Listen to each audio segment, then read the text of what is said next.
নমস্কার, আমার ঘরকন্যা নিউ একটা ব্লগে আবার আপনাদের জানাই স্বাগত। আজকের ব্লগটাও হচ্ছে মাদার অ্যান্ড বেবি রিলেটেড এবং প্রেগনেন্সি রিলেটেড। তো আগের ভিডিওটায় আপনারা অনেক ভালোবাসা দিয়েছেন, তাই এই ভিডিওটাও আপনাদের জন্যই বানানো হচ্ছে। আজকে আমি কথা বলবো আল্ট্রাসাউন্ড বা আল্ট্রাসোনোগ্রাফির ব্যাপারটা নিয়ে। তো আমাকে কটা আল্ট্রাসোনোগ্রাফি করতে হয়েছিল, বা দেখবেন এখনকার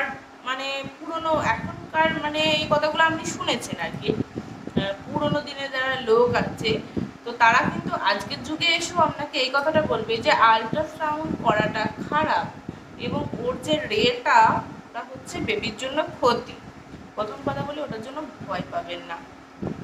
ডাক্তার যদি মনে করে যে আপনার আল্ট্রাসাউন্ডের দরকার আছে, তবেই সে কিন্তু আপনাকে রেকমেন্ডেড করবে, এটা মাথায় রাখবেন। তো আমার পিসি এই বললো, কি আমার মা এই বললো, কি আমার দিদা এই বললো, আমার শাশুড়ি এই বললো, প্লিজ ওগুলো শুনবেন কিন্তু ওগুলোকে মাথায় গেঁথে নেবেন না। তাহলে এই বিষয়টা নিয়ে যদি আপনি চিন্তা করেন, সেই চিন্তাটা কিন্তু আপনার জন্য ক্ষতিকর, আপনার বেবির জন্য ক্ষতিকর। তাই চিন্তা কখনো করবেন না, ফ্রি মাইন্ডে থাকুন আর এসব নিয়ে একদম ভাববেন না, একান্তে শুনে রাখবেন, বার করে দেবেন।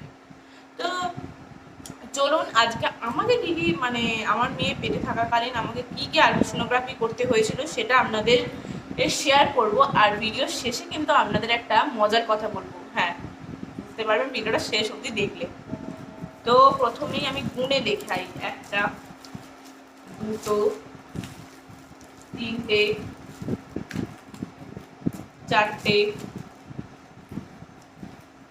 এই যে এখানে দুটো আছে, চারটে, ছটা, সাতটা, আটটা।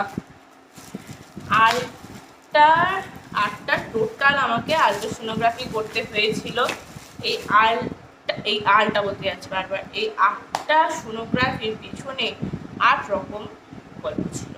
মানে একটা সময় ধরুন একটা আল্ট্রাসোনোগ্রাফি করা হয়েছে, তো আর প্রত্যেকটা মুহূর্তের ফিলিংসগুলো আলাদা, এক রকম ছিল। তো ফার্স্ট আমি যখন আল্ট্রাসোনোগ্রাফি করি তখন আমার বেবির বয়সটা বা এরকম আল্ট্রাসোনোগ্রাফি রিপোর্ট কেউ দেখলে ভয় খাবেন না, এইটা বলার জন্যই কিন্তু আমি এই ফার্স্ট আল্ট্রাসোনোগ্রাফিটা আমি দেখাচ্ছি।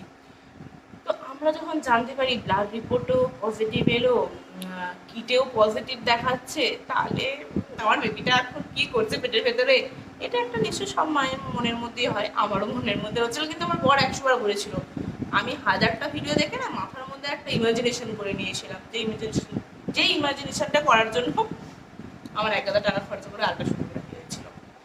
এবং ডাক্তারও আমাকে রেকমেন্ডেড করেছিল, কিন্তু ব্লাড টেস্টটা আগে দেওয়া দরকার ছিল, যে আমি যে ডাক্তারের কাছে দেখেছি সে তা যাই হোক। তো আমি প্রথম টেস্ট আল্ট্রাসোনোগ্রাফি করেছিলাম 7 উইক 0 ডেজ। দেখে নিন, বুঝতেই পারছেন এটা লেখা আছে, যাই হোক বুঝতে পারছেন, এখানে হয়তো উল্টো দেখাবে। তো 7 উইক 0 ডেজ। তো আমরা কোথায় দেখে বুঝতে পারবো যে বাচ্চাটা কত বড় হলো, বা বাচ্চার কি কি গঠন হয়েছে, বা বাচ্চাটা ছেলে না মেয়ে? এই কোশ্চেনটা তো আমাদের সবার মধ্যে আসেই। কারো ছেলে মনে হয় যে আমার একটা ছেলে হলে ভালো হয়, বা আমার একটা মেয়ে হলে ভালো হয়। বাচ্চা মাত্রই সুন্দর, মায়ের কাছে সে ছেলে হোক বা মেয়ে, ডাজন্ট ম্যাটার। মায়ের কাছে মা কষ্ট করে বাচ্চা জন্ম দিচ্ছে, যে বাচ্চাই হোক না কেন, ছেলে হোক মেয়ে হোক, কালো হোক ফর্সা হোক, মোটা হোক রোগা হোক, সে তার মায়ের কাছে সব থেকে সুন্দর। তো চলুন, আমার যেটা থেকে আমি ভয় খেয়েছিলাম বা মনে হয়েছিল যে কি এটা একটি চিন্তার ব্যাপার, তো সেইটা এখন আপনাদের পড়ে শোনাই। তো আমার 7 উইক 0 ডেজের যে রিপোর্টটা এসেছিল, সেইখানে ইউট্রাসে লেখা ছিল an early intrauterine gestational sac with good কোরিও। এইখানে কিন্তু লেখা আছে yolk sac is present within the gestational sac, ডিম্বাণুর মধ্যে কিন্তু বাচ্চাটা বড় হচ্ছে। তবে এখানে লেখা ছিল no obvious embryonic pole or cardiac activity is seen with the gestational sac at present. এইটা ছিল, এই ওয়ার্ড বা এই সেন্টেন্সটা ছিল কিন্তু আমার বইয়ের ব্যাপার। যার কারণে আমাকে আরও একটা টেস্ট দিয়েছিল। তারপরে আমাকে প্রথমে যখন কিটের রেজাল্টটা গিয়ে ডাক্তারকে দেখায়, যখনই আমাকে আলট্রাসোনোগ্রাফি রিপোর্ট দিতে, কিন্তু অত ছোট বয়সে, যেহেতু একদমই ছোট্ট তখন বেবিটা, 7 উইক্সের মাত্র, তখন তার হার্টবিট পাওয়া যায় না। তারপরে আমি আপনাদের দেখাই, আবার আমি একটা আলট্রাসোনোগ্রাফি করতে হয়েছিল আমাকে। সেইটা আমি গত সপ্তাহে করে আমি শিওর হয়ে যে না, আমার বেবির মধ্যে একটা ছোট্ট প্রাণ বেড়ে উঠছে। তারপরে আমি করতে যাই 11 উইক। এই যে দেখুন, হ্যাঁ এই 11 উইক। তো এইখানে কিন্তু আমার বেবির হার্টবিট পাওয়া গিয়েছিল, আর আমার বেবির ফার্স্ট হার্টবিটটা যখন পাওয়া গিয়েছিল সেটা ছিল 167 বিট। তো অনেকেই আবার বলবে 140-র উপরে হলে নাকি কি ছেলে হয়, না 140-র নিচে হলে ছেলে হয়, 140-র উপরে হলে মেয়ে হয়। ছিল বিভিন্ন, আর বিভিন্ন সময় আমার বিভিন্ন রেজাল্ট এসেছে হার্টবিটের, এটা হচ্ছে মেন কথা। তো তখন আমি করেছিলাম, তখন আমি 11 উইকসে করেছিলাম ঠিকই, বাট আমার জেস্টানাল স্যাক মানে আমার বেবির বয়স ছিল কিন্তু তখন 10 উইকস 3 ডেজ। তো এই আলট্রাসোনোগ্রাফিটা করার পর আমাকে কোন আলট্রাসোনোগ্রাফিটা করতে হয়েছিল সেটা আপনাদের দেখাই। তারপরে আমাকে আবার করতে হয়েছিল 13 উইকস 2 ডেজ। বিশ্বাস না হলে দেখে নিন, 13 উইকস 2 ডেজ। তখন আমার জেস্টানাল স্যাকেট মানে আমার বেবির বয়স হয়েছিল, তখন আমার বেবির হার্টবিট এসেছিল প্রথম 153 বিটস, আর বয়স হয়েছিল তখন 12 উইক 6 ডেজ। আর তখন কিন্তু আমার মেয়ের যে নাকের হাড় সেটা কিন্তু ভিজিবল হয়েছিল, মানে সেটা তখন ওর কঠোর হয়ে গিয়েছিল। এখানে লেখা ছিল ফেটাল নার্সান বোন ইজ ভিজুয়ালাইজড। তো তখন কিন্তু ওটা আমার মেয়ের তখন দেখা গিয়েছিল। আচ্ছা, নেক্সট আমি যে আলট্রাসোনোগ্রাফিটা করতে হয়েছিল, তখন নেক্সট আমি আলট্রাসাউন্ড করি হচ্ছে 19 উইকস মানে 19 সপ্তাহ। তখন আমার বেবির হার্টবিট এসেছিল, এটা আবার অন্য জায়গা থেকে করেছিলাম তো ওই জন্য বুঝতে হচ্ছে। ও হ্যাঁ, এইখানে ছিল আমার অ্যানোমালি স্ক্যানের রিপোর্ট। এটা আমার কাছে খুবই একটা ইয়ে, আর এটা হচ্ছে অ্যানোমালি স্ক্যানের মানে ছবি, আমার বেবির ছবি মেয়ের। তো এখানে বিভিন্ন রকম লেখা ছিল যে আমার বাচ্চার নোজ মাউথ সব দেখা গেছে। হ্যাঁ, তারপরে হচ্ছে heart is of 4 chambers and on left side, seen intact and normal, সব কিছুই নর্মালি দেখা গিয়েছিল। আমবেলিকাল কর্ডও নর্মাল ছিল।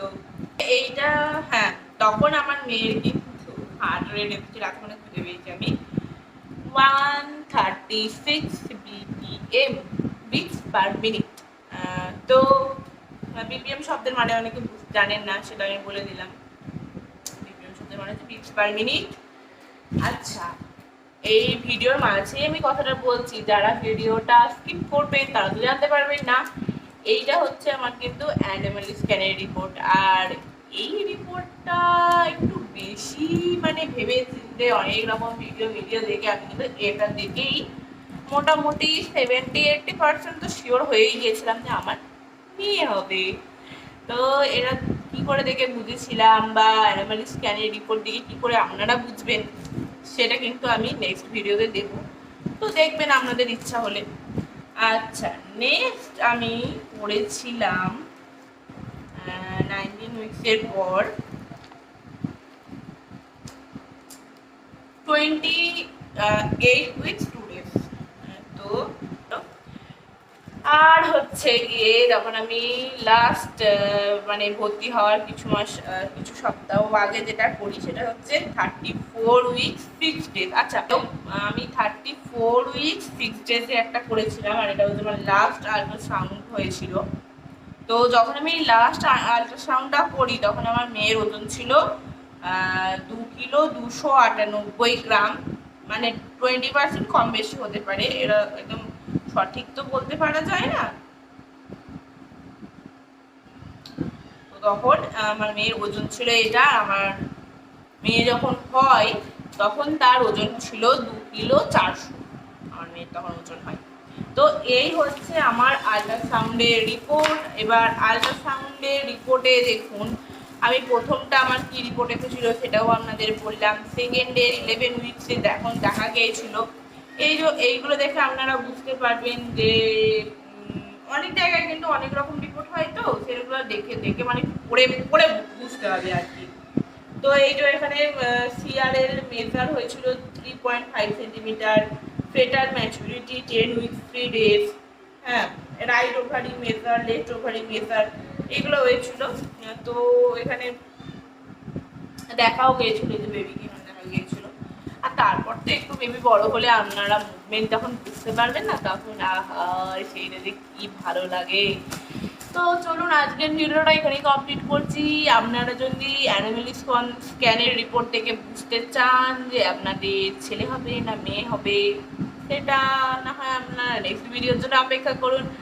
তো তবে একটা কথা আমি শেষবারের মতো বলছি, ভিডিও শেষ করার আগেও বলছি, যে ছেলে হোক বা মেয়ে হোক সে আমাদের কাছে অতি সুন্দর। মা মাত্রই মানে আলাদা একটা জিনিস পাবো, আমি এটা মা হওয়ার পরে বুঝছি। তো চলুন আজকের ভিডিওটা এখানে কমপ্লিট করছি। ভালো থাকবেন, সুস্থ থাকবেন, আর পিটুর বাচ্চাগুলোকে না অনেক ভালো করবেন, একদম চিন্তা করবেন না। Tata, bye bye.